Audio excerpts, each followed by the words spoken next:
Hello everyone and welcome to the NAB AFL Draft Combine Wrap. I'm Nat Edwards and joining me is AFL.com.au's draft guru Cal Toomey. Cal, welcome. Hello Nat, day 2 of the Combine, pretty exciting. We're starting to gearing up after a pretty slow start to the Combine, so exciting weekend ahead and we're almost there. We've got 82 draft hopefuls here at Etihad Stadium. What have they been up to today? Today's been mostly a day of medicals, so the guys have come in and done their medicals in front of AFL clubs, which is quite daunting for some of the guys who have missed a lot of the year with injury. It's an important task for them. Clubs want to know what their bodies are going to be like. It's an important test to see how they're going to hold up at the next level. That's been part of their days. They've also been interviewed by clubs. I know a lot of clubs have spoken to a lot of players. A lot of players have had upwards of 6 to 8 interviews today, so their voices are a bit dry like mine are, but they've had some interesting questions from coaches who are all here. I know I've already spoken to a few of the prospects who have been grilled a few times, so that's a big part of Combine, to put them on their back feet and just see how they react to some of the questioning. As you say, it is a final chance for the clubs to get a look at these boys, and we caught up with Bulldogs recruiting manager Simon Dalrymple earlier just to get his take on the week. The athletic testing is really important, and there's a lot of data, and we take that into account obviously over the next week and then leading into the draft. Is it a place where you generally get any surprises in terms of that athletic testing? Of course, you know testing over the last few years and last few months, but how important is the next week in terms of that? No, it is. Look, it varies from player to player. Some boys we've got quite a bit of data on. Some who have come into the program in their 18th year, there's minimal. So we're after data, and it's really important. Luke Beveridge is here. Does he come along for most of the interviews across the next few days? He does. So great, because Bevo wasn't appointed this time last year, so really good to have him around and spend time with him, and for him to meet some of the young draftees. So Simon Dalrymple there. We also spoke to him about Darcy McPherson, who is a father-son prospect. The nominations don't close until the end of October, so we'll assess Darcy like any other player in the pool. We've obviously seen him play, we've had a fair bit to do with him, but there's still a fair bit of work to be done and assessing him comparable to others.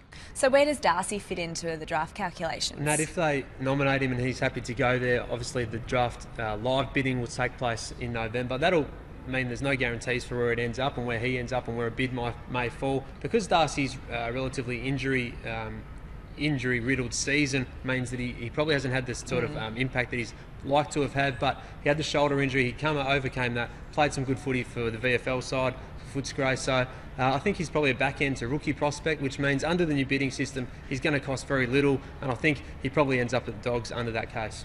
Well, there were plenty of father-son prospects on show today. We had Josh Dunkley and Jack Silvani, two very famous names there. They fronted the media earlier this morning. I've never felt any pressure from anyone to live up to the way Dad played or anything like that. I play a different position a lot of the time, so I sort of find myself a different player to him, and I'm all for creating my own path. I think it's just sort of been instilled since birth in me myself that I've always wanted to play footy. Dad played at Carlton, especially at Carlton. Dad played there, my grandfather played there, so it's never really crossed my mind that I'd be playing any other sport or doing anything else. So I've always wanted to play footy for Carlton. Yeah, back for the Swans. Dad obviously played there, so growing up as a kid, pretty die-hard supporter of the Swans, and went to the few premierships and ones that they won and ones that they lost. But yeah, I'd love to play in the Sydney colours. It's just wait and see until after the trade period. Is that a bit of a tough decision for you? The family's in Victoria now, whether to actually nominate as a Sydney father-son? Yeah, it is a little bit. Like, you got to toss up a few things, I guess, and that will be one of them. It's just, I don't know what interest I get from Victorian clubs at the end of the day, and that will probably depend on my choice, I guess. Both boys very impressive. Yeah, they're great, Cal. weren't they? Jack hasn't really had that sort of exposure, as he said this morning, but he spoke really well. Good Xavier College student. I know he's aiming high in his enter score and his VCE score this year, so spoke really well. Josh has had a little bit more publicity throughout the last couple of years as he's been weighing up his decision with the Swans, but and through the NAB AFL Academy. So really interesting to see where those two end up. So what do you think is going to happen? Let's start with Jack Silvani. Yeah, I think he'll go to the Blues. I think that'll happen. He wants to go there. Steve Silvani, the list manager, obviously will probably step aside from that process come draft night and leading up to the draft, but I think that's where he ends up. A bid might come post 30. He's had some good games this year. He kicked 6 goals earlier in the year in the national championships, but did hurt that shoulder late in the season, so a little bit off the map until this year, and only limited exposure. So that's where I think he sits. Josh Dunkley still has to make up his mind. Does he nominate as a father-son pick for the Swans, or does he go into the open draft? If it's the open draft, he could go anywhere from pick 15 to 25. If he goes to the Swans, obviously they get priority access to him. An interesting one though, because his family lives in Victoria.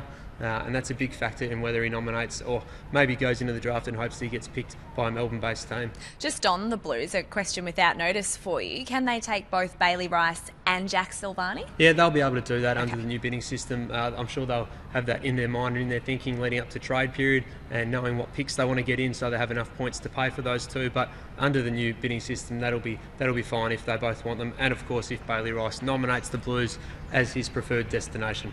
All right, looking ahead, what's on tomorrow on Saturday for the boys? Tomorrow's the day where it gets all really exciting. Out the back here we'll have all the sprints, the agility test, the jumping test, and then the beat test, which is everyone's favourite. I know you liked that one a couple of years ago when Billy Hartung ran a 16.6. I don't think that record's going to be beaten this week, it's a shame. Nat, but that's when the tests really come to life.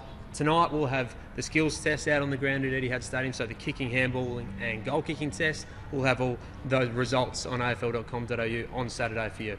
That's right, afl.com.au is the place for all of your draft news, and of course the Draft Combine Wrap will be back again tomorrow and on Sunday. For now, it's goodbye.